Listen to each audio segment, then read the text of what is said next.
विश्वं दर्पणदृश्यमाननगरी तुल्यन्निजान्तर्गतं पश्यन्नात्मनि मायया बहिर्बोद्धूतं यथा निद्रया यस्साक्षात् कुरुते प्रबोधसमये स्वात्मानमेवाद्वयं तस्मै श्रीगुरुमूर्तये नमः इदं श्रीदक्षिणामूर्तये बीजस्यान्तरिवाङ्कुरो जगदिदं प्राङ्निर्विकल्पं पुनः मायाकल्पितदेशकालकलना वैचित्रचित्रीकृतं मायावीव विजृम्भयत्यपि महायोगी वयस्वेच्छया तस्मै श्रीगुरुमूर्तये नमः इदं श्रीदक्षिणामूर्तये तस्मै श्रीगुरुमूर्तये नमः इदं श्रीदक्षिणामूर्तये।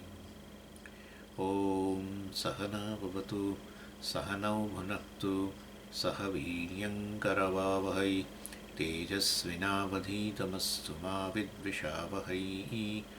ॐ शान्तिः शान्तिः शान्तिः। सदाशिवसमारम्भां शङ्कराचार्यमध्यमाम् अस्मदाचार्यपर्यन्तां वन्दे गुरुपरम्पराम्।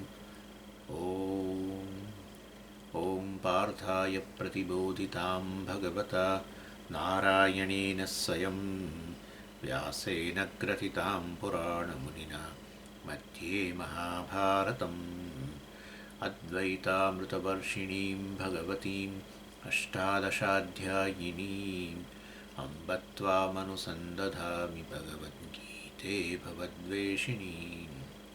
यं ब्रह्मा वरुणेन्द्ररुद्रमरुतः स्तुन्वन्ति दिव्यैस्तवैः वेदैः साङ्गपदक्रमोपनिषदैः गायन्ति यं सामगाः।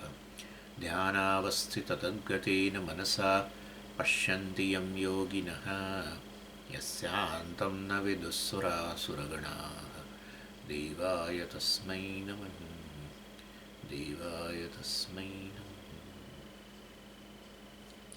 11મા અધ્યાયનો આપણે સાર જોઈ રહ્યા હતા અને આ અધ્યાયનું મહત્ત્વ ત્યારે વધારે આપણને સમજાય જ્યારે 7 થી 10 જે 4 અધ્યાય જે છે એમાં 8મો જવા દઈએ 7, 9 અને 10 એ 3 અધ્યાયનું બેકગ્રાઉન્ડ આપણી પાસે હોય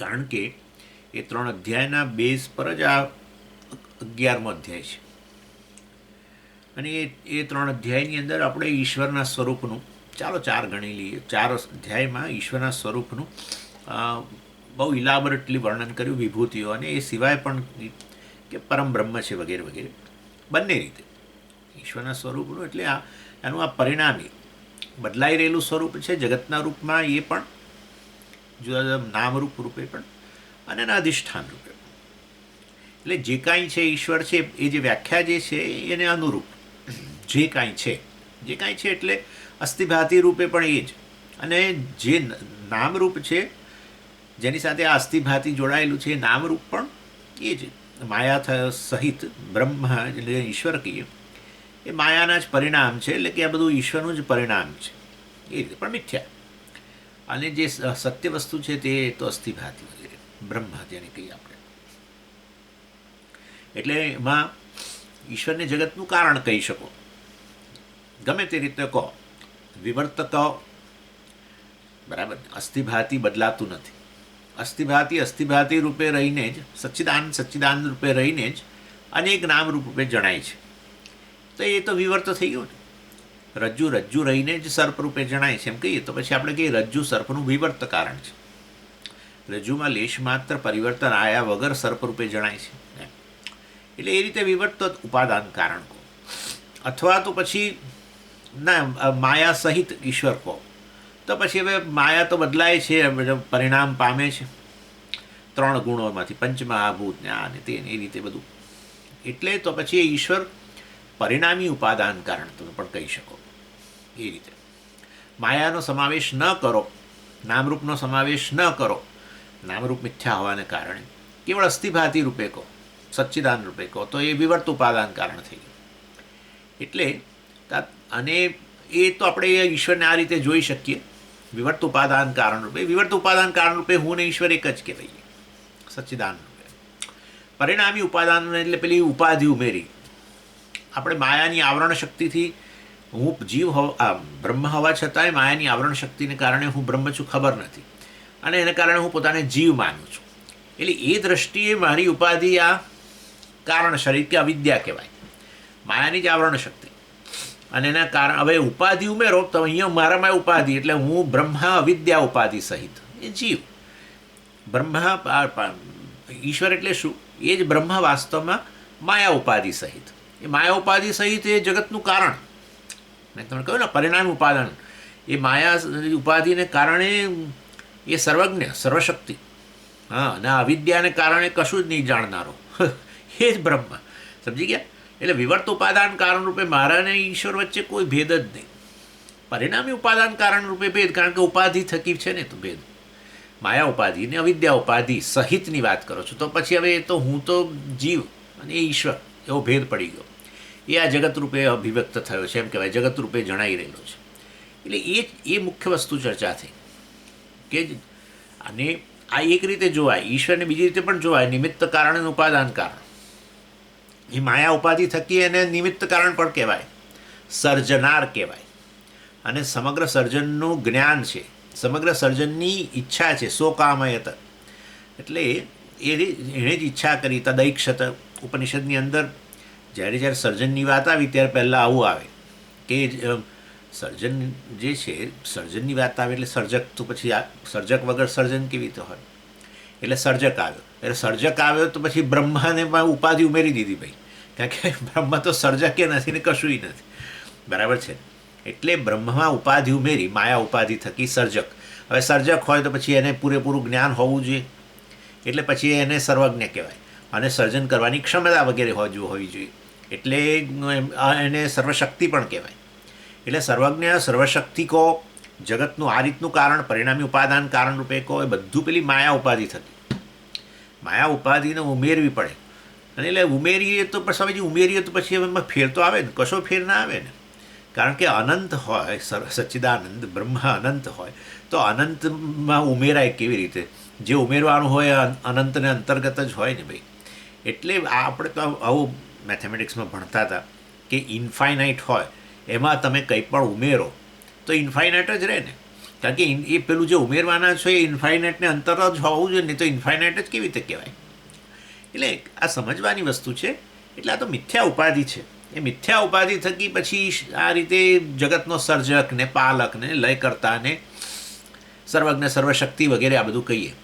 મૂળ તો પેલો બ્રહ્મ જ, બ્રહ્મ રહીને જ આ પ્રકારે બધું જણાઈ રહેલું છે.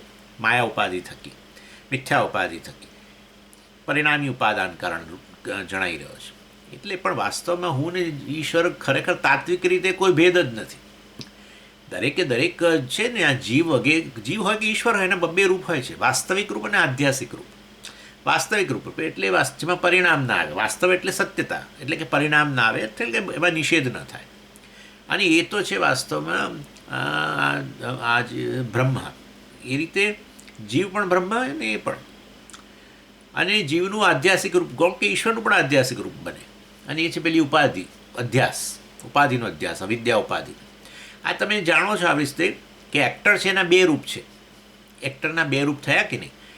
મતલબ કે એક્ટરનું વાસ્તવિક રૂપ શું? એ એક્ટરનું જે વાસ્તવિક રૂપ, અમિતાભ બચ્ચન એનું વાસ્તવિક રૂપ થયું, અને બીજું પેલું આધ્યાસિક રૂપ. એટલે જ્યારે તમારી સામે તમે જ્યારે જોતા હો ને, ફિલ્મ જોતા હો, ત્યારે બે રૂપ તો હોય છે જ એના. એક મિથ્યા રૂપ જે પેલા સત્યરૂપથી અભિન્ન હોય, એવી રીતે આધ્યાસિક રૂપ જે છે, જેમાં ઉપાધિ છે, વિદ્યા ઉપાધિ, અને અવિદ્યા એટલે પછી એટલે કે કારણ શરીર. હવે એ પછી એના થકી વાસ્તવમાં સૂક્ષ્મ શરીર ઉમેરો, સ્થૂળ શરીર ઉમેરો. સ્થૂળ સૂક્ષ્મ કારણ શરીર જે છે એના એ બ્રહ્માથી અભિન્ન. પરંતુ આ પેલું મેં તમને કહ્યું આવરણ શક્તિને કારણે, માયાની આવરણ શક્તિને કારણે, જેને જ અવિદ્યા કહીએ આપણે, અજ્ઞાન કહીએ, એના થકી હું બ્રહ્મ છું ખબર નથી, માટે સ્થૂળ શરીરને પછી અહમ કહું, સૂક્ષ્મ શરીરને અહમ કહું, અને કારણ શરીરને અહમ કહું, એટલે કે હું અજ્ઞાની છું એ પ્રકારે કહું. આ પ્રકારે એટલે સમજી ગયા? એટલે પછી ભેદ પડી ગયો. હવે તમે એક શરીરને કહી દીધું અહમ, એટલે પછી હવે આ સમષ્ટિ બદલાઈ, સમષ્ટિ તમારાથી જુદી થઈ ગઈ, તમે વ્યષ્ટિ. આ રીતે વ્યષ્ટિ સમષ્ટિનો ભેદ એક વાસ્તવની અંદર અજ્ઞાનને થકી છે. તાત્વિક રીતે તમે જોવા જાઓ તો ભેદ નથી. આધ્યાસિક રીતે ભેદ, વ્યષ્ટિ અને વ્યષ્ટિ વચ્ચે ભેદ. પછી હવે હું આ કહું કે હું આ શરીર છું, તો પછી હું કહું તમે તમારું શરીર જુદું, તમારું મન જુદું, તમારી ઇન્દ્રિયોની શક્તિ જુદી, તમારી મેમરી જુદી, તમારું જ્ઞાન જુદું, તમારા અજ્ઞાનના વિષયો બધા અલગ, મારા અજ્ઞાનના વિષયો અલગ. મને ફલાણાનું લોનું જ્ઞાન ન હોય, તમે કે મને લોનું જ્ઞાન છે, હું કહું મને વેદાંતનું જ્ઞાન છે, તમે કહો મને કેમેસ્ટ્રીનું જ્ઞાન છે. એટલે વાસ્તવની અંદર આ બધો ભેદ પડે, જીવ વચ્ચે, જીવ ઈશ્વર વચ્ચે જે ભેદ પડે, પેલા આધ્યાસિક રૂપને લીધે ભેદ પડે. આટલું આપણે મનમાં રાખવાનું. વાસ્તવિક રીતે કારણ કે તમને થાય કે ઘડીકમાં સ્વામીજી જીવ ઈશ્વરનો ભેદ બોલ્યા કરે છે, એને ઘડીકમાં જીવ ઈશ્વરનો ભેદ નથી, બ્રહ્મ જ છે, એમ જ આ તત્વમસી જ છે, પરંતુ ઉપાધિ થકી ભેદ. અને જે ઉપાધિ છે એ તો ખાલી ઉમેરવા માટે, ખરેખર શું ઉમેરાય જ નહીં. કયું ઘરેણું તમે સોનામાં ઉમેરો કે કયું, એટલે વાસ્તવની અંદર સોનું જ છે ને, એક માત્ર સોનું છે, પરંતુ નામરૂપ થકી દૃષ્ટિ કરો, માયા ઉપાધિ કે વાસ્તવમાં ઉપાધિ એટલે એક પર્ટિક્યુલર એક નામરૂપ. અને માયા જે છે વાસ્તવમાં એનો કોઈ મર્યાદા નથી. હા, જ્યારે અહીંયા જે છે અહીંયા સૂક્ષ્મ શરીરની મર્યાદા છે. અહીંયા સૂક્ષ્મ શરીર ક્યાં રહીને કાર્ય કરે છે? અહીંયા સ્થૂળ શરીરમાં રહીને. અથવા તો અંતઃકરણ જે છે જેના થકી આપણે પ્રમાતા કહીએ એક જીવને બીજા જીવને વગેરે વગેરે, એ બધું અહીંયા, બરાબર ને, એક બુદ્ધિના આધારે. એટલે એ તો મર્યાદિત છે. એ ઉપાધિ તો બુદ્ધિ ઉપાધિ કહો, કારણ શરીર ઉપાધિ કહો, એ મર્યાદિત છે. એવી રીતે માયા મર્યાદિત ના, માયા મર્યાદિત નથી. અને માટે અહીંયા બુદ્ધિ મર્યાદિત હોવાને કારણે હું અલ્પજ્ઞ કહેવાઉં, મોટાભાગની વસ્તુ ખબર ના હોય. જ્યારે માયા ઉપાધિની મર્યાદા નહીં હોવાને કારણે એ જ બ્રહ્મ માયા ઉપાધિ સહિત સર્વજ્ઞ કહેવાય. આવી રીતે આટલો ખ્યાલ રાખવાનો. આ લોકો ઘણીવાર આવું વેદાંત શાસ્ત્રની આ પ્રકારની સ્પષ્ટતા અને બધાને બરાબર એને ન સમજવાને કારણે, અથવા સમજતા હોય પરંતુ એનો કોઈક રીતે એને તરછોડવાને કારણે, અને એ પછી આ લોકો કે આ લોકોને કંઈ ખબર જ નથી. વેદાંતિઓ ઘડીકમાં ઈશ્વર બોલે છે ને ઘડીકમાં બ્રહ્મ બોલે છે, અને શું બોલે છે કે ખબર જ નથી પડતી. ખરેખર એવું કશું છે જ નહીં. ઈશ્વરની વાત કરીએ કે જીવની વાત કરીએ ત્યારે પેલી ઉપાધિની વાત કરીએ છીએ. પણ ઉપાધિ ઉમેરો છો ને તો ઉપાધિ સત્યના પણ સત્ય હોય જ નહીં ને. બ્રહ્મથી અન્ય કશું નથી, એકમેવ અદ્વિતીયમ છે. તો પછી ઉપાધિ ક્યાં નથી જુદી? એટલે જે કંઈ ઉપાધિ છે એનાથી અભિન્ન જ છે, માટે મિથ્યા છે. સત્ય વસ્તુ છે કેવળ એક ચૈતન્ય, જેની અંદર પ્રત્યેક ઉપાધિનું અસ્તિત્વ પણ સિદ્ધ થાય છે. માયા ઉપાધિ છે કે અવિદ્યા ઉપાધિ છે, કંઈ પણ. અને અવિદ્યાને બીજું કંઈ નહીં, માયાની આવરણ શક્તિ, અને એ આવરણ શક્તિને આપણે વિદ્યા કહીએ, અને કારણ શરીર કહીએ. અને એના પછી વિક્ષેપ એટલે વાસ્તવમાં પછી હું બ્રહ્મ છું એ પ્રકારનું આવરણ આવી ગયું. પછી હવે તો વાસ્તવની અંદર હું મારી જાતને જીવ કહું ત્યારે 101% તમે એ અનાત્મ બુદ્ધિ થઈ ગઈ. હા, જીવ કયો એટલે પતી ગયું. જીવ કયો એટલે તમે અંતઃકરણ ઉપાધિ ઉમેરી દીધી, કે સૂક્ષ્મ શરીર ઉપાધિ ઉમેરી દીધી, કે સ્થૂળ શરીર ઉપાધિ ઉમેરી દીધી, જેને આપણે જીવ કહીએ, જેને અહંકાર કહીએ વગેરે વગેરે. પણ મૂળ તો એ બ્રહ્મ જ છે. અહંકાર બ્રહ્મ છે, જીવ બ્રહ્મ છે. એની જ વસ્તુ કહેવામાં આવે છે તત્વમસી વગેરે. ત્વમ એટલે તું એટલે કે તું જીવ વાસ્તવમાં બ્રહ્મ છું. તે એટલે બ્રહ્મ, ઈશ્વર, જગતનું કારણ જે છે એ જ તું છું. એનીવે, એટલે આ પરિણામી ઉપાદાન કારણ જે છે એ માયા ઉપાધિ થકી છે. માટે એ પરિણામી ઉપાદાન કારણ વાસ્તવમાં ઈશ્વર જે છે, જે જગતનું કારણ, એ રીતે જે કહીએ એ મિથ્યા તો ખરું જ. કારણ કે ઉપાધિ થકી કારણ બને છે ને, એટલે ઉપાધિ જ મિથ્યા, તો પછી એ કારણ મિથ્યા. વિવર્ત ઉપાદાન કારણ એ વાસ્તવિક. અને એમાં આમ તો સાચું કહું તો સ્વામીજી રજ્જુ રૂપે રહીને સર્પ રૂપે જણાય છે, તો સર્પનું કારણ છે, બરાબર. પણ સર્પ શું છે? મિથ્યા છે. જો સર્પ કાર્ય મિથ્યા હોય તો પછી કારણપણું રજ્જુનું એ પણ કેવું છે? મિથ્યા છે. સમજી ગયા? એટલે પછી છેવટે કહીએ આપણે કે વાસ્તવમાં બ્રહ્મ તો કાર્યકારણ વિલક્ષણ છે. આ રીતે એટલે આ બધું સમજી લેવાનું. આ કારણની વાત આવે ને એટલે આપણને થાય કે આ ઘડીકમાં કારણ કે છે ને ઘડીકમાં કાર્યકારણ વિલક્ષણ કે છે ને, એટલે સમજવાનું. કાર્યની વાત કરો તો પછી કારણ કેવું પડે ને. પછી જાણીએ કે કાર્ય મિથ્યા છે, એટલા માટે આપણે પેલો અધ્યારોપ અપવાદની પ્રક્રિયા ભણી ગયેલા છીએ. આ જરા હું શરૂ કરું વધારે પહેલાં કહી દઉં બધું આ વસ્તુ. અધ્યારોપ અપવાદની પ્રક્રિયા આપણે જે ભણી ગયા એમાં આ જ કર્યું હતું. આપણને આપણી સામે એક દાખલા તરીકે અને માનો કે આ ઘડો છે, માની લો ને અત્યારે કે આ ઘડો જે છે તો કે ભાઈ ઘડો શું છે તો કે કાર્ય સર્જન છે, કાર્ય એટલે સર્જન, તો પછી એનું કારણ હોવું જોઈએ. અહીંયા ઉપાદાન કારણની જ વાત કરીએ, કારણ કે હવે કુંભારની વાત કરવાનો કોઈ અર્થ જ નથી. કુંભાર તો ક્યાંય બેઠો હશે, બરાબર ને. આને ઘડો ગણી લો એમ કહું છું, તો સ્વામીજી તો આને ઘડો કહે છે. એ સ્વામીજી તકલીફ થઈ લાગે છે, એવું નથી ભાઈ. અને ગણવાની વાત છે આ તો અત્યારે ટેમ્પરરી, તો કંઈ મારી સામે અત્યારે ઘડો દેખાતો નથી, કંઈક હશે ખરો, છે ખરો, મને બરાબર યાદ છે, કોઈક લાવ્યું છે, પણ મને યાદ નથી અત્યારે ક્યાં છે. પણ એની એટલે આ ઘડો જે છે, ઘડાને તમે કહો કે સર્જન છે, સ્વાભાવિક જ છે ને. કોણ ઘડાને એમ કે એની જાતે ઉત્પન્ન થયો, અકસ્માત આમ ઉત્પન્ન થઈ ગયો કે કોઈ ના કે, મતલબ કે ઘડો ડેફિનેટલી સર્જન છે. સર્જન એટલે આપણે સર્જકની ચિંતા નથી કરતા, પણ એ સર્જનનું કારણ શું છે, ઉપાદાન કારણ. એટલે પછી કહીએ કે ભાઈ એ ઘડો કાર્ય છે, સર્જન છે, તો પછી એનું કારણ માટી છે. ચાલો સરસ. હવે ઘડાને તપાસ કરો, ઘડાનું વિશ્લેષણ કરો, આમ બરાબર ધારીને ત્રાટક કરો ઘડા પર, અને ત્રાટક કર્યું ઘડા પર ત્યારે ખાલી માટી નીકળી અંદરથી. ત્રાટક તોડવાનો નથી એને, ખાલી ખરું. ઓહો, ઉપરનો કાંઠલો ને આ ને તેનું પેટ ને નીચેનો ભાગ ને એનું વજન ને એનો એમાં રહેલો અવાજ ને એનો સ્વાદ ને હો, આ બધું માટી જ છે. તો પછી આ વાસ્તવમાં તો કાર્ય ઘડો જે છે એ મિથ્યા છે, નામરૂપ મિથ્યા થઈ ગયું ને. એટલે ઘડો કાર્ય જે છે એ મિથ્યા છે, વાસ્તવમાં શું છે, માટી છે. હવે જો તમે કાર્યને મિથ્યા કહો તો પછી માટી એનું જે તમે કારણ કહેતા હતા એ માટીનું કારણપણું પણ મિથ્યા થઈ ગયું. પછી તમારે ખાલી એવું જ કહેવું પડે કે માટી છે, એકમેવ અદ્વિતીયમ. પ્રત્યેક સર્જન જે છે ઘડો ઉચકીને કે પછી કોડિયું ઉચકીને કે પછી કુંડું ઉચકીને તમારે આવું કહેવું જોઈએ, એકમેવ અદ્વિતીયમ, એકમેવ અદ્વિતીયમ. કાર્યકારણ વિલક્ષણ કેવળ માટી જ છે, માટીથી અન્ય બીજી વસ્તુ નથી એમ. એકમેવ અદ્વિતીયમ, દ્વિતીય વસ્તુ નથી. આ રીતે વેદાંત ભણાય છે. એટલે બધી જ વસ્તુ બ્રહ્મ છે, બરાબર છે, પણ એટલે પછી પાછું ઘડીકમાં કે કારણ જગતની વાત લાવીએ. હવે જગતની વાત લાવો એટલે પછી કારણની વાત તો લાવી જ પડે, જગત સર્જન છે એટલે. પછી છેવટે નક્કી થાય કે આ બધું જે સર્જન છે તો મિથ્યા છે, જે છે કેવળ એકમાત્ર બ્રહ્મ છે, એ નહીં બ્રહ્મ હું છું. આ બસ આ જ્ઞાન છે. અર્થાત હું જ આ બધા રૂપે રહેલો છું એવું કહો, હું બધાનું કારણ છું એમ કહો. કાર્યની આ બધું એવું બોલો જ નહીં, તો હું જ બ્રહ્મ સર્વવ્યાપી છું એવું કહો, સરખું જ છે. કાર્યકારણ વિલક્ષણ.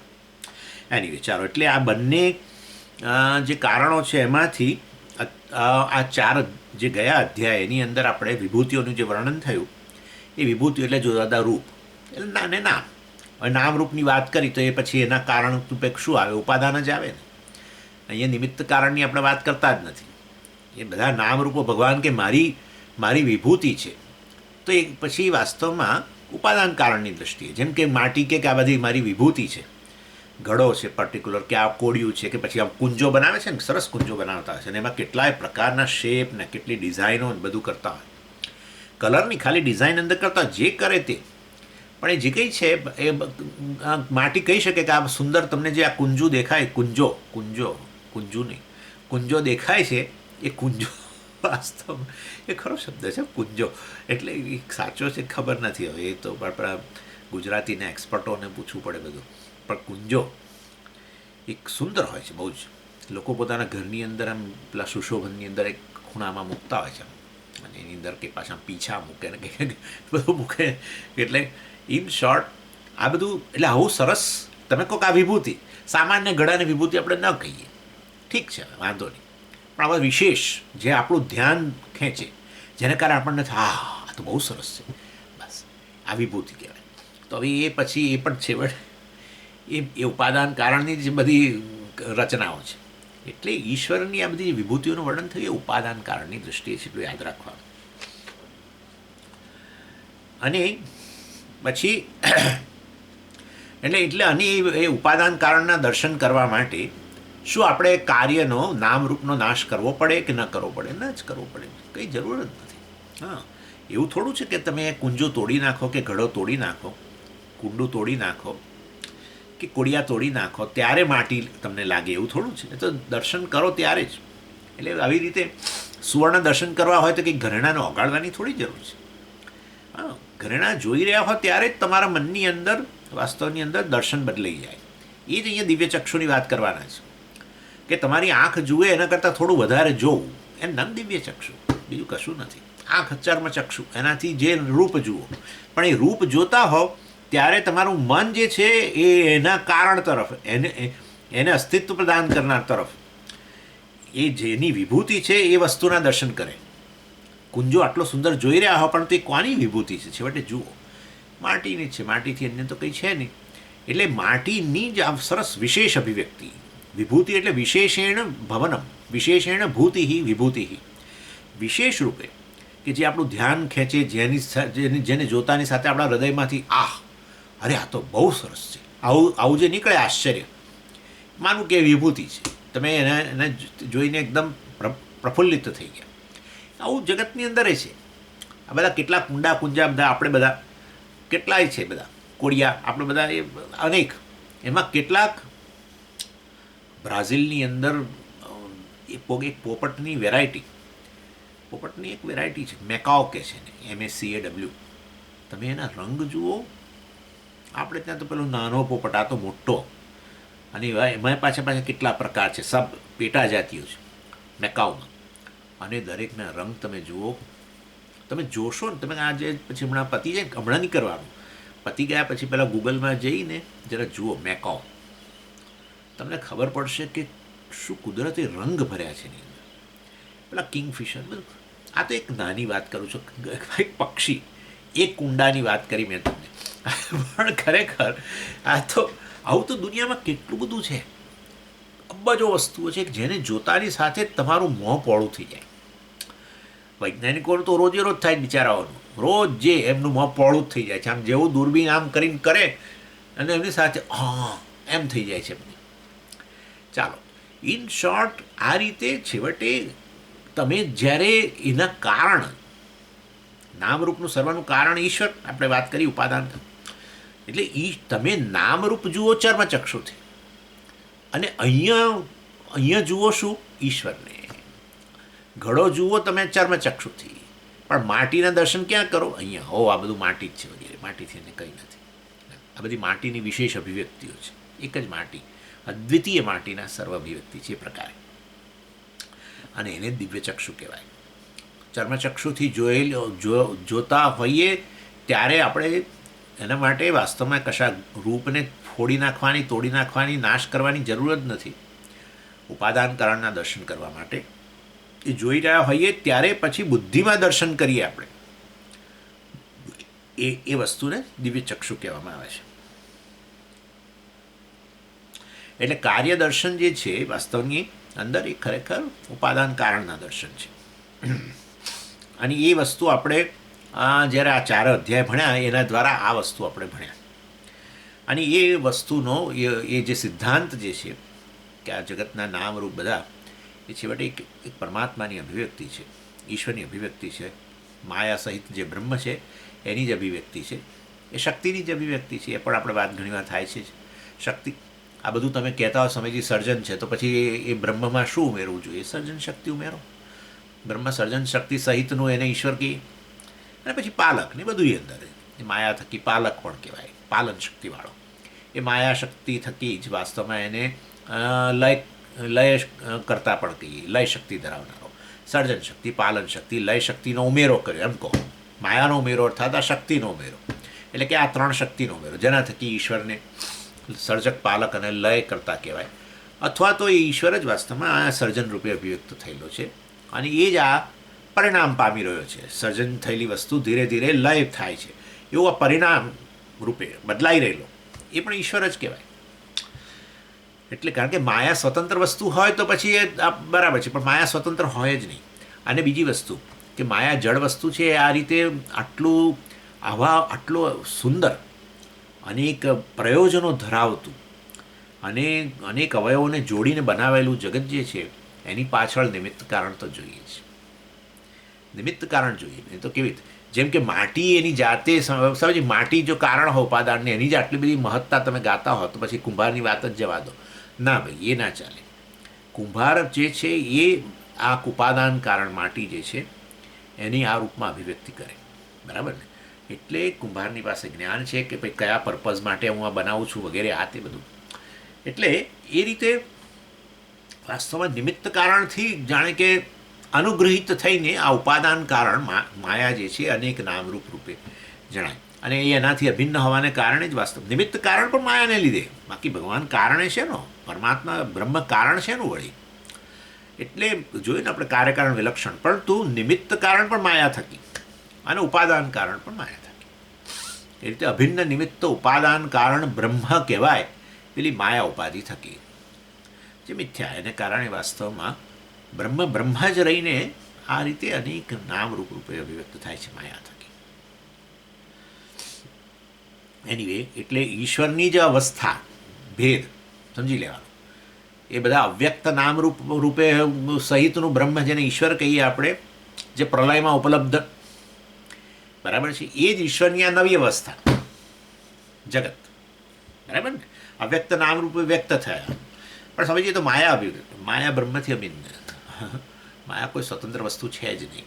તો માયા બ્રહ્મથી અભિન્ન, માયા બ્રહ્મમાં રહેલી છે, એ ચર્ચા હવે આપણે ક્યાં કરી ગયા છીએ, ત્યાં કરી ગયા છીએ. ત્યાં એટલે ક્યાં, શોધી કાઢો, હોમવર્ક. ઓકે, બહુ વિશેષ ચર્ચા કરી ગયા, બહુ જબરજસ્ત લાંબી ચર્ચા કરી ગયા. બ્રહ્મ માયામાં રહેલી છે, તો પછી માયામાં એના અંશરૂપે રહેલી છે, માયા એનો અવયવ છે, શું છે, ફલાણું ઢીકણું, ના એનાથી સ્વતંત્ર છે, ના એમાં રહેલી છે, ના. એ બહુ ચર્ચા કરીએ છીએ આપણે, તો પછી તમારો મૂડ ખરાબ થશે, જવા દઈએ. એટલે વાસ્તવની અંદર ઈશ્વરની આ ભિન્ન અવસ્થા, ઈશ્વરની પેલી અવ્યક્ત નામરૂપ સહિત માયા સહિત જેને પ્રલયાવસ્થા કહીએ છીએ આપણે, ત્યારે ઈશ્વર ઉપલબ્ધ છે. અને એ જ ઈશ્વર પછી આ સર્જન પામ્યો, એટલે વાસ્તવમાં અને એ ઈશ્વર જ આ જગત રૂપે અભિવ્યક્ત થયો. એટલે જગત ઈશ્વરની નવી અવસ્થા સમજો બરાબર. માટી જે છે, માટી એક પિંડના રૂપમાં, બરાબર, જેમાં ઘડાઓ બધા અવ્યક્ત રૂપે, એ બરાબર, એ જાણે કે ઈશ્વર, અને પછી બધા એ જ માટી આમ વ્યક્ત બની અને ઘડાઓના રૂપમાં. તો પછી આપણે કહીએ કે એ જ વાસ્તવમાં એ જ માટીની આ બધી વ્યક્ત અવસ્થાઓ. માટીની અવ્યક્ત અવસ્થા એટલે શું, બધા નામરૂપ જે હતા, બધા જે બહાર આવ્યા માટીમાંથી, એ બધા અવ્યક્ત રૂપે પડેલા હતા. અવ્યક્ત નામરૂપ સહિતની માટી એને ઈશ્વર જાણે ગણો, અને હવે વ્યક્ત નામરૂપ સહિતની માટી, એટલે અવસ્થા ભેદ જ થયો ને, બીજું શું છે. ખરેખર તો કંઈ કોઈ વસ્તુમાં પરિવર્તન થોડું હોય છે, હજુ એ માટી જ છે, અને હજુ આ બધા નામરૂપ વળી પાછા અવ્યક્ત બની જશે. અવ્યક્તાદિની ભૂતાની વ્યક્ત મધ્યાની ભારત, એટલે કેવું સુંદર છે. આ રીતે દર્શન કરીએ ને તો પેલો આપણે સામાન્ય રીતે કોઈ પણ આવી રીતે રૂપ જે છે એ રૂપનો નાશ થાય, કોઈ તે શરીર ધારી આપણા કોઈ સગા સંબંધી વગેરે, એનું જ્યારે જતા રહે ત્યારે આપણને દુઃખ થતું હોય છે, વાત સાચી છે, પરંતુ કશું ક્યાંય ખરેખર જતું નથી. સ્થૂળ શરીર છે એ સ્થૂળ મહાભૂતોમાં મળી જાય છે, વાત બરાબર છે, પરંતુ જે સૂક્ષ્મ શરીર અભિમાની ચૈતન્ય જે છે એ તો વાસ્તવમાં માંથી વિદાય લે ત્યારે જ આ સ્થૂળ શરીરનો આપણો નાશ કરીએ છીએ. એટલે એ તો નાશ પામતો જ નથી, એ તો પ્રલયમાં હાજર રહે છે. એ તો એ જીવત્વનો નાશ કરવા માટે કેટલાય પુણ્યો વગેરે કર્યા હોય ને છેવટે આવું આખી વેદાંત ભણવા મળે ને ત્યારે શાસ્ત્ર કે તું જીવ નહીં પણ તું તો બ્રહ્મ છું, ઓહો તું તો સમગ્ર જગતનું કારણ છો, તો સમગ્ર જગતમાં વ્યાપ્ત છું, એટલે તું કંઈ એક રૂપધારી છું જ નહીં વગેરે આવું બધું કહીએ કે ત્યારે કદાચ જ્ઞાન થાય તો એ પેલું જીવત્વ ત્યાં ત્યાં જતું રહ્યું. જીવત્વનો નાશ શું, એટલે હું જીવ નથી, એ ભૂલ, હું જીવ છું એ ભૂલનો નાશ થવો. જીવનો નાશ થવો અર્થાત હું જીવ છું એવી ભૂલનો નાશ થવો, આટલું યાદ રાખવાનું. સમજી, પણ જીવે નાશ તો પામે ને, હું જીવ છું એ વાસ્તવમાં ભૂલ છે, એ ભૂલનો નાશ થાય, એ યાદ રાખવાનું પડે. અને આ રીતે જો તમે સહેજ થોડીક મોટી નજર, જેને કે વિશાળ દ્રષ્ટિથી જુઓ ને, તો પછી આ જન્મ મૃત્યુ વગેરે વસ્તુ સ્પર્શે જરૂર કોઈક વ્યક્તિ જાય એટલે, પરંતુ પછી એની અસર થોડી ઓછી થઈ જાય, કારણ કે ખરેખર જન્મ મૃત્યુ નામની વસ્તુ જ નથી. જીવનો જન્મ અને આ બધું શરીરનો જન્મ, પણ હવે શરીર એ પાછું પંચમહાભૂતોમાં, વળી પાછું એમાંથી નવું શરીરને, એટલે એની એટલે સમજી જાય તો બધું બોલવું તમારા પક્ષે સહેલું છે. તો તમને ખબર, તમે અમારી જગ્યા હો ને તો પછી બોલી બતાવો તો ઠીક, આમ ને તેમ, બરાબર છે, વાત સાચી છે. પરંતુ કહેવાનો આશય એ છે કે આપણી જે દુઃખ વગેરેનું હોય છે અને એની માત્રા જે હોય છે એમાં પેલો થોડોક રાગદ્વેષ વગેરે પણ ખરા, આસક્તિ વગેરે ખરી. અને આસક્તિનું મૂળ કારણ પાછું અજ્ઞાન જ આવીને ઊભું રહેવાનું છે. એટલે એ રીતે આમ આપણે આપણી આસક્તિને કંઈ ખરેખર શું જેને કે આપણે એને કોઈ પણ રીતે એને યોગ્ય વ્યાજબી જેને કહીએ, હા, વ્યાજબી ઠરાવી ના શકીએ કે ના આસક્તિ તો હોય જ નહીં. એટલે આસક્તિ હોય એટલે મતલબ કે અજ્ઞાન તો હોવું જ જોઈએ ને, એનો અર્થ એવો થાય. આસક્તિ હોવી જ જોઈએ સ્વામીજી, એનો અર્થ કે અજ્ઞાન તો હોવું જ જોઈએ. પણ આપણે સમજતા નથી કે અજ્ઞાન એટલે શું, વાસ્તવમાં હું બ્રહ્મ છું એ પ્રકારનું આવરણ, એ વસ્તુ ઢંકાઈ ગઈ જાણે કે આ માયાની આવરણ શક્તિને કારણે. ખરેખર વાસ્તવિકતા કંઈ જુદી જ છે કે હું તો જન્મ મરણથી પર છું. ન જાયતે મ્રિયતે વા કદાચિત અજો નિત્ય શાશ્વતોયમ પુરાણ વાસ્તવમાં. એટલે હું પરમેશ્વરથી અન્ય છું જ નહીં. આ પ્રકાર પરમેશ્વરથી અન્ય છું તો ભૂલ જ છે કેવળ. તો ભૂલ સુધારીએ તો જીવનમાં મજા છે, ભૂલ ન સુધારી તો મજા નથી. આ બધું વિચારીએ તો પછી એમ થાય કે ભલે આપણે સ્વામીને મળે કહ્યું ખરું કે આસક્તિ તો હવે હોય જ નહીં. દીકરા દીકરીમાં આસક્તિ હોય, દીકરાના દીકરા દીકરીઓમાં આસક્તિ હોય વગેરે વગેરે, કે દીકરીના એ હોય જ નહીં. તો સ્વામીજી એ તો કંઈ એવું થોડું બરાબર છે. પણ આપણે માનવાનું કે એનું કારણ શું છે. આસક્તિનું કોઈ વ્યાજબી કારણ હોય ને તમે ઠરવો વ્યાજબી તો બરાબર છે, વ્યાજબી નથી એ તો નક્કી છે, અજ્ઞાન વગેરે. એટલે ચાલો, એટલે કહેવાનો આશય છે કે અહીંયા ભગવાન આ હવે 11મા અધ્યાયની અંદર પેલા 4 અધ્યાયને આધારે કે પેલા આપણે ભણી ગયા કે વિભૂતિઓ વગેરે એટલા માટે કારણ કે પરમેશ્વર જગતનું ઉપાદાન કારણ પણ છે. એ અવ્યક્ત અવસ્થાની રહિત સહિતનું બ્રહ્મ જેને આપણે ઈશ્વર કહીએ છીએ, એ પ્રલય અવસ્થા વગેરે એ એક અવસ્થા, અને આ જગત રૂપે બીજી એની અવસ્થા ખાલી. એકને કારણ અવસ્થા કહો ને એકને કાર્ય અવસ્થા કહેવાય. અને એ રીતે ભગવાને કહ્યું કે ઈશ્વર અને જગત એ કોઈ બે ભિન્ન વસ્તુઓ નથી. બરાબર ને? હવે તો એવું જ થયું ને. અત્યારે પણ આ બધું કાર્ય જગત રૂપે અભિવ્યક્ત થયેલું હોય, બધા ઘડા કુંડા વગેરે, ત્યારે પણ એ માટી જ છે ને. અને કારણ અવસ્થામાં માટી જ હતી, અવ્યક્ત હતા બધા ઘડા નામરૂપ. એટલે એ રીતે વાસ્તવમાં એક જ જે ઠોસ વસ્તુ જે છે, સત્ય વસ્તુ છે, એની બે ભિન્ન અવસ્થાઓ, કારણ અવસ્થા, કાર્ય અવસ્થા. એટલે આ પ્રપંચ સમગ્ર જગત જે છે એ આ રીતે ઈશ્વર છે. જગતને જગત કહીએ તો મતલબ કે ઈશ્વરની સમજ નથી, જગતને ઈશ્વર કહીએ તો મતલબ કે આપણને ઈશ્વરની સમજ છે કે એ જ કારણ છે અને એ જ આ કાર્યરૂપે અભિવ્યક્ત થયેલું છે. અને એને ઈશ્વર દર્શન કહેવાય.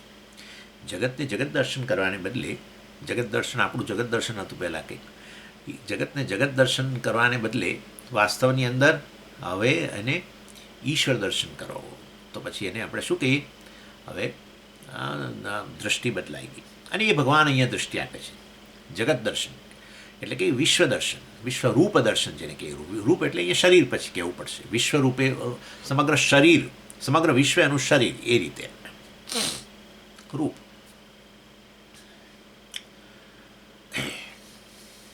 અને એને આપણે શું કહ્યું, આ રીતે જગતને હવે ઈશ્વરના રૂપમાં જોતા થઈએ, સમગ્ર વિશ્વને ઈશ્વરના રૂપમાં જોતા થઈએ, એને વિશ્વરૂપ દર્શન માટેની દ્રષ્ટિ ભગવાને જાણે આપી એવું કહેવાય, દિવ્ય ચક્ષુ આપ્યા. એમાં બીજું કશું નથી. આપણી જગત વિશેની સમજ બદલાઈ, જગત વિશેની સમજ બદલાઈ. જગતને હવે જોયો કે આપણે તો ઈશ્વર છે વાસ્તવની અંદર, વિવિધ રૂપો એના જ રૂપો છે. આવી વાત કરીએ છીએ ને એટલે આપણને અંદરથી થોડો વિરોધ તો થાય છે, કારણ કે આ બધું પછી પેપર વાંચીએ, બધા ન્યૂઝપેપરો જોઈએ કે આ બધું યુટ્યુબ ને આ બધું જોઈએ ને, અથવા બધું જે ન્યૂઝ આવે બધું જુઓ, ત્યાર પછી એમ થાય કે આવું તો હતું છે કે ફલાણું વ્યક્તિને ઈશ્વર કહેવાતો હશે. સમજો ફલાણું આ છે, સમજો કે ઈશ્વરનું આ મિથ્યા નામરૂપ છે, મિથ્યા. અને મિથ્યા નામરૂપમાં તો પછી બંને હોઈ શકે. એક્ટરનું મિથ્યા નામરૂપ બંને હોઈ શકે. એક્ટર વિલનના રૂપમાં આવી શકે ને એક્ટર કોઈ હીરોના રૂપમાં પણ આવી શકે ને, બંને હોય છે ને. સમજ, પણ એ પેલું રૂપ અમને ગમતું બરાબર છે, પણ વાસ્તવિકતા પેલી જ છે ભાઈ, એ એક્ટર સાચો છે. એટલે હા, ઈશ્વર આવો બની ગયો હોય તો આપણને થાય કે જગતના અમુક લોકોને જોઈને જે આ રીતે અત્યારે બધા વોર કરી રહ્યા હોય ને, આ કરી રહ્યા હોય ને, કંઈક છળકપટ કરી રહ્યા હોય ને, બધું જે ઘણું બધું ચાલી રહ્યું છે, હિંસા કરી રહ્યું છે, કોઈનામાં ક્રૂરતા સખત જોઈએ છે. જાણવાનું આ કે મિથ્યા છે. હા, એટલે મિથ્યા નામરૂપ છે. એવું નથી કે ઈશ્વર આ બની ગયો. ઈશ્વર જો બની ગયો હોય તો તમે જરૂર કહી શકો કે સ્વામીજી આમાં ઈશ્વર દર્શન, આ ઈશ્વર કહેવાય, અને એમ કરીને કહો. કંઈ દાખલા તરીકે જે રૂપ ન ગમતું હોય તમે, આ ઈશ્વર કહેવાય એમ કરીને તમે મને કહો. પણ ઈશ્વર બન્યો ના હોય પણ દેખાતો હોય આ રૂપમાં, તો શું કરશો? તો પછી હવે એમાં એ તો ખાલી એક નાટક થઈ રહ્યું છે એવું જ કહેવાય ને. એટલે દ્રષ્ટિ આપણી ખાસી વિશાળ થઈ જાય. એટલે એનો અર્થ એવો નહીં કે આપણે પેલાને જઈને ભેટવાનો હોય. મિથ્યા નામરૂપ છે. વાસ્તવમાં ઈશ્વર જ વાસ્તવની અંદર એનું સત્યરૂપ, માટીનું સત્યરૂપ રહીને જ અનેક નામરૂપ રૂપે જણાતો હોય.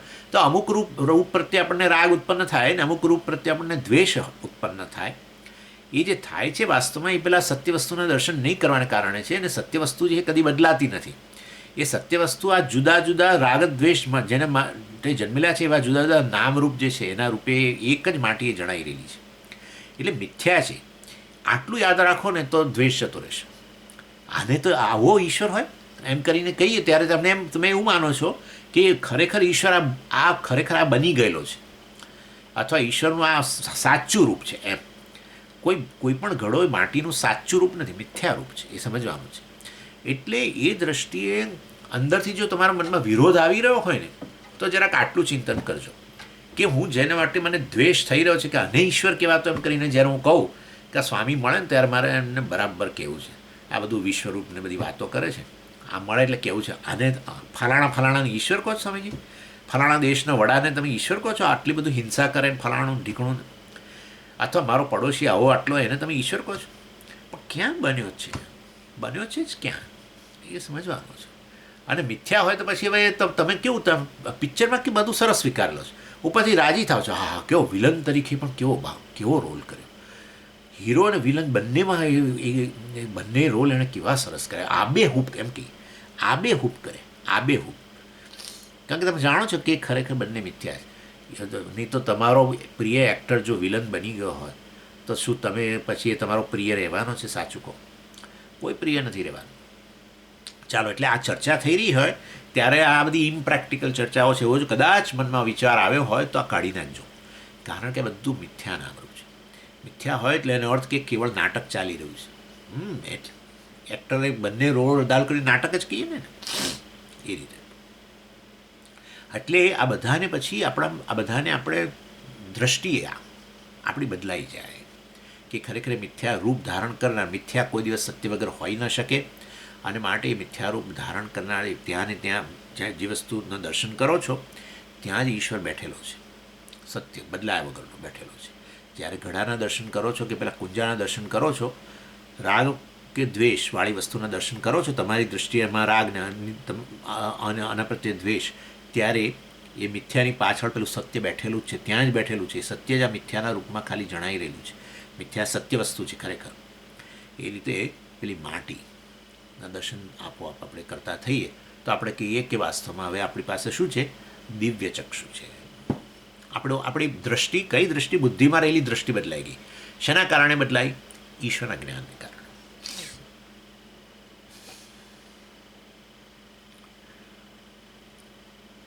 એટલે આ રીતે વિશ્વરૂપ દર્શન એટલે કોઈ એક્સ્ટ્રા ઓર્ડિનરી વસ્તુ નહીં. વાસ્તવમાં આપણી એક્સ્ટ્રા ઓર્ડિનરી એટીટ્યૂડ, ઓર્ડિનરી વસ્તુ જગત, એ જગત એટલા માટે પેલું કહ્યું ઈશાવાસ્યમ ઇદમ સર્વમ. પણ સ્વામીજી પછી હવે અમને આગળ વધુ પહેલાં આટલું કહી દો કે આ બધું છેવટે અમે જોતા થઈએ કે આ છેવટે એક જ ઈશ્વરની અભિવ્યક્તિ છે, તો શું બધાને ગળે વળગાવવાનું? જરાય નહીં. જેવું જે રૂપ છે એની સાથે જે પ્રકારનો વ્યવહાર થાય કરવાનો, એના માટે જ તો છે. ગળાની સાથે એક પ્રકારનો વ્યવહાર હોય ને કોડિયા સાથે બીજો વ્યવહાર હોય, એ તો એ જ હોય ને. બંને માટી જ છે ને સ્વામીજી. છેવટે આ બે રૂપ તો મિથ્યા છે. તો પછી કોડિયાની અંદર અમે લોકો પાણી ભરીએ અને ઘડાની અંદર અમે તેલ ભરીને દીવો મૂકીએ, એ વસ્તુ નહીં. જે રૂપનો જે ઉપયોગ છે, જે રૂપ સાથે જેવો વ્યવહાર થાય છે એવો કરવાનો. પરંતુ પેલો રાગ દ્વેષ નહીં રહે. જે તે રૂપ સાથે યોગ્ય વ્યવહાર કરવો એનું નામ ધર્મ. એટલે જ્યાં ધર્મ આવે તો રાગ દ્વેષ ના આવે. આપણે શું થાય છે કે જે તે રૂપ છે એ સત્ય છે માની લઈએ છીએ, મિથ્યા નહીં. અને એટલે એની પાછળ આપણે જે ઈશ્વર સત્ય જે બેઠો છે એના દર્શન નથી થતા. એને નથી થતા એટલે રાગ દ્વેષ જન્મે છે. સત્ય માનીએ છીએ, સત્ય વસ્તુના દર્શન ન થાય એટલે મિથ્યાને સત્ય માનીએ, અને પછી આપણો વ્યવહાર બદલાઈ જાય. જેમ પેલા સર્પને જોઈને બદલાઈ જાય ને, સર્પને તમે દર્શન કરો ને રજ્જુના દર્શન ન થયા હોય તો સર્પ તમે સાચો માનવાના છો, મિથ્યા સર્પને સાચો માનો, પણ તમારો વ્યવહાર બદલી જ જાય. દ્વેષ જન્મે કે ભય જન્મે કે જે પણ, ક્રોધ પણ જન્મે. હવે એને બરાબર મારી જ નાખો આજે તો અહીંયા આવે, ક્રોધે જન્મે. એટલે આ પ્રકારે વેદાંત ભણતા હોઈએ ને ત્યારે આ બધી વસ્તુઓને, તો જો કે ટીચરની જ જવાબદારી છે કે આ બધી વસ્તુ સ્પષ્ટ કરવી. નહીં તો આ બધું ઈશ્વર છે, આ બધું એમ કહે છે. આ તો most impractical, Bhagavad Gita most impractical વસ્તુ છે. વિચારો કે આ બધું કેવળ એક સપાટી પરની વસ્તુ છે, સપાટી પરની વસ્તુ, કોઈ સત્ય વસ્તુ નથી. પરંતુ સપાટી પરની વસ્તુની વાત કરીએ ત્યારે એની પાછળ સત્ય વસ્તુ ત્યાં જ રહેલી છે, એ આપણી બુદ્ધિમાં સમજીએ અને એને દિવ્ય ચક્ષુ કહેવાય.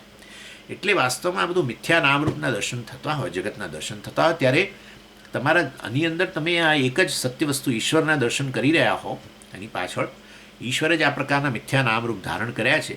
જેવી રીતે પેલા એક્ટરે વિલન અને પેલો હીરો જે પણ બન્યો હોય અંદર, એના બંનેના દર્શન કરી રહ્યા હો ત્યારે તમે એક વસ્તુના દર્શન અંદર સતત કરતા હો છો કે એ મારો જે પ્રિય અભિનેતા છે એને જ આ લીધેલા છે.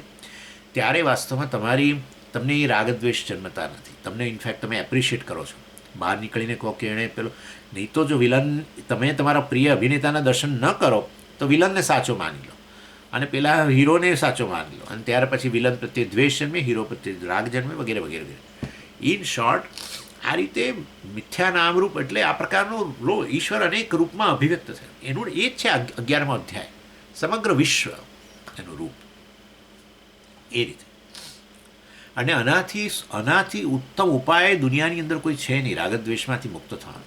જે રાગદ્વેષને કારણે આસક્તિ છે, જે રાગદ્વેષને કારણે, એ રાગદ્વેષ જ છે બધું. ક્રોધ હોય, દ્વેષ હોય, ઈર્ષા હોય, આ બધા રાગદ્વેષના વિવિધ શેડ છે.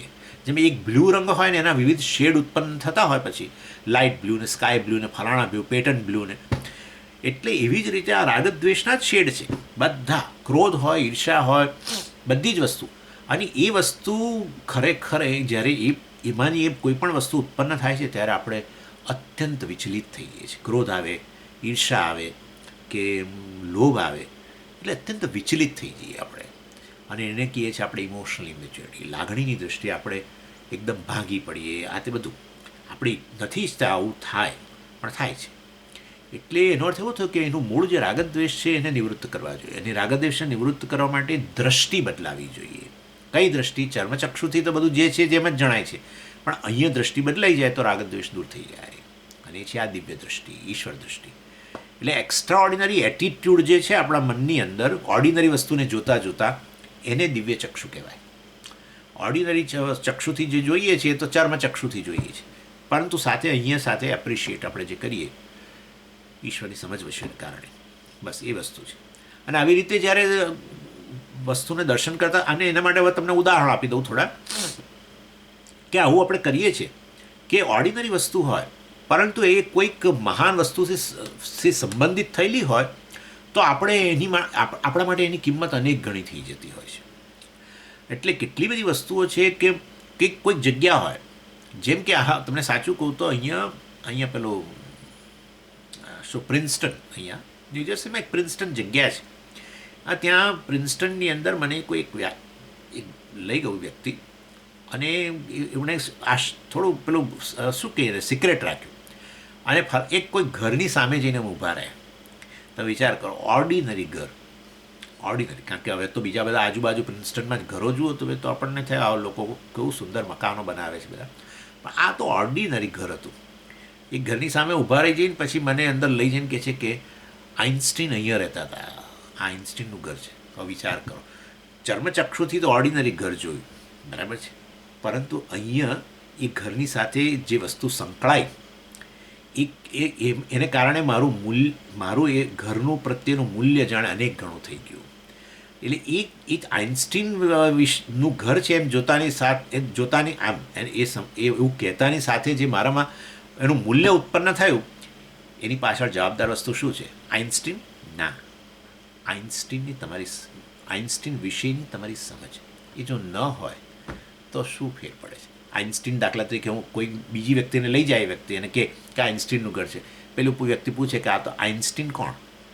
થઈ ગયું, તો કશું કંઈ જન્મવાનું નથી.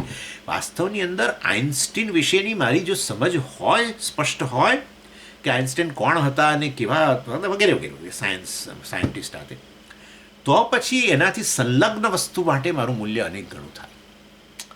એવી ને એવી ઈશ્વર વિશેની તમારી જો સમજ હોય સ્પષ્ટ, તો પછી વાસ્તવમાં એનાથી સંબંધિત આ બધા નામરૂપ એનું કારણ એટલે કે આ નામરૂપાત્મક જગત જે છે એ નામરૂપાત જગતનું મૂલ્ય તમારા મનમાં અનેક ગણું થઈ જાય. અને એ મૂલ્ય એટલે શું થઈ જાય?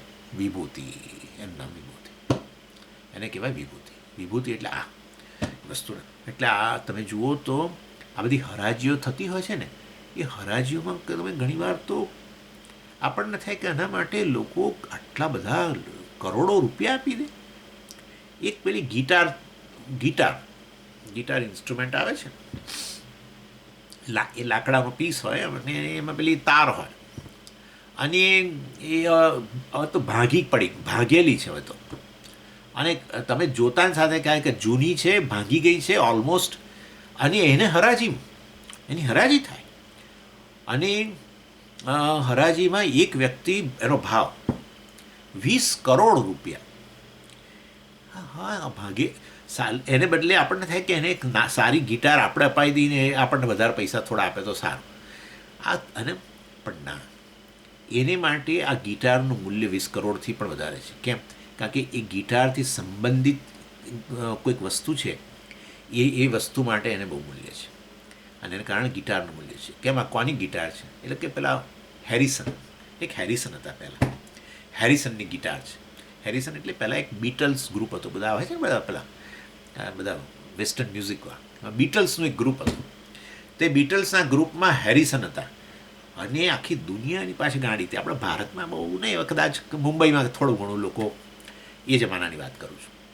પણ એ જમાનામાં એ લોકોની જો તમે પૂછે ને, આપણે ઇન્ટરવ્યૂ લઈને કહીએ કે ભાઈ તને સાક્ષાત ઈશ્વર દર્શન અમે કરાવીએ આજે અને પેલા હેરિસનના દર્શન કરાવીએ તો સાચા, અને તારી એની સાથે હાથ મિલાવી, આ બેમાંથી તારે શું પસંદગી? એક જ વસ્તુ મળશે તને. ક્યાં ઈશ્વર સાથે હાથ મિલાવી શકીશ, શેક હેન્ડ કરી શકીશ, અથવા હેરિસન સાથે? હું તમને કહું છું કે આ બધા ભક્તો એમ કે હેરિસન સાથે મારે. હેરિસન અમારી ઈશ્વર દર્શન નહીં, અમારે હેરિસન જ અમારો ઈશ્વર છે. એટલે વાસ્તવની અંદર કહેવાનો આશય છે હેરિસનની સમજ કે કોણ હતો. હવે અત્યારે એમ દાખલે હું તમને કહું છું, કેટલાક લોકોને હશે કે કોણ વળી હેરિસનને શું, અને એની સાથે સંકળાયેલી આ ગિટારના આટલા કરોડ રૂપિયા આપવાના હોતા હશે. પણ એ તો તમારા માટે મૂલ્ય નથી. હેરિસન વિશેની સમજ જ નથી, પછી ક્યાંથી હોય? એટલે વાસ્તવની અંદર હેરિસનને જે જાણે છે તે એનાથી સંબંધિત વસ્તુ, અને હેરિસનનું મૂલ્ય જો હોય, જાણતા હોય, એની સમજ હોય, એની ગ્લોરી તમારા મનમાં હોય, તો એનાથી આ સંબંધિત વસ્તુ છે એનું પણ મૂલ્ય તમારા માટે હોય. એવી રીતે ઈશ્વરની જો સાચી સમજ હોય ત્યારે વાસ્તવની અંદર આપણને જગતની વિવિધ વસ્તુઓ જે છે એ વિવિધ વસ્તુઓને વિભૂતિના રૂપમાં દર્શન કરતા થઈએ, ઈશ્વરની વિભૂતિઓના રૂપમાં દર્શન કરીએ. જેને એ દર્શન ક્યાં થાય છે? અહીંયા જુએ છે સામાન્ય વસ્તુ, પરંતુ અહીંયા દર્શન થઈ રહ્યા છે ઈશ્વરને. એને દિવ્ય ચક્ષુ કહેવામાં આવ્યા.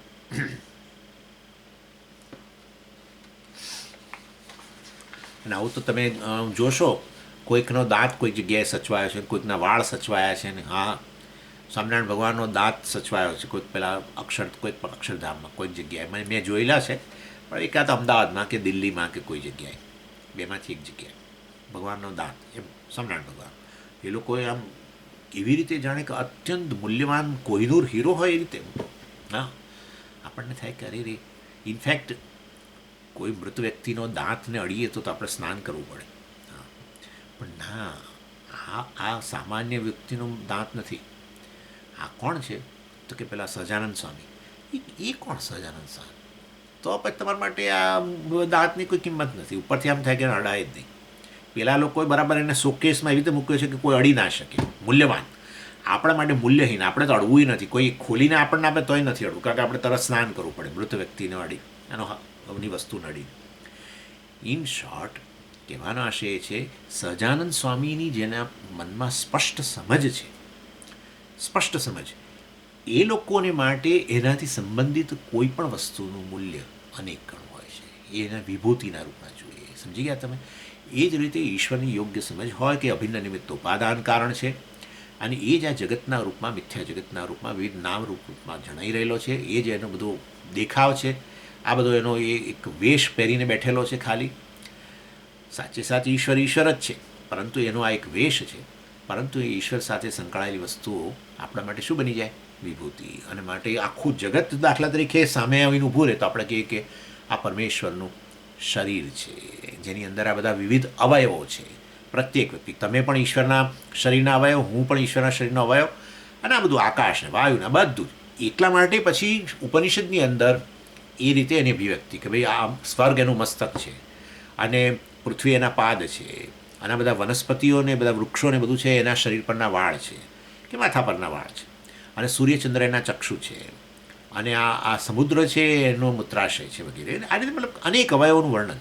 આખું વિશ્વ, એટલે પહેલાં ખાલી થોડી થોડી વિભૂતિ અવયવોનું વર્ણન કર્યું. હવે કે ના ના ના, એ અવયવ સહિતનું આ શરીર જ છે, એ જ વાસ્તવમાં પરમેશ્વરની અભિવ્યક્તિ છે. પરમેશ્વર જ વાસ્તવમાં જે અવ્યક્ત નામરૂપ સહિતનો હતો, કારણવસ્થામાં હતો, પ્રલયવસ્થામાં હતો, એ જ હવે આ કાર્ય જગતના રૂપમાં રહેલો છે, શરીરધારી થઈ ગયો. એટલે એ રીતે વાસ્તવની અંદર આ વસ્તુ સમજાવવામાં આવતી હોય છે, અને આ પ્રકારની સમજને દિવ્ય ચક્ષુ કહેવાય. ચાલો એની એટલે આપણે આટલે સુધી રાખીએ, પછી વધારે ચર્ચા કરીશું. ઓમ પૂર્ણમદ પૂર્ણમિદમ પૂર્ણાત પૂર્ણમુદચ્યતે પૂર્ણસ્ય પૂર્ણમાદાય પૂર્ણમેવાવશિષ્યતે. ઓમ શાંતિ શાંતિ શાંતિ. હરિ ઓમ શ્રી ગુરુભ્યો નમઃ. હરિ ઓમ.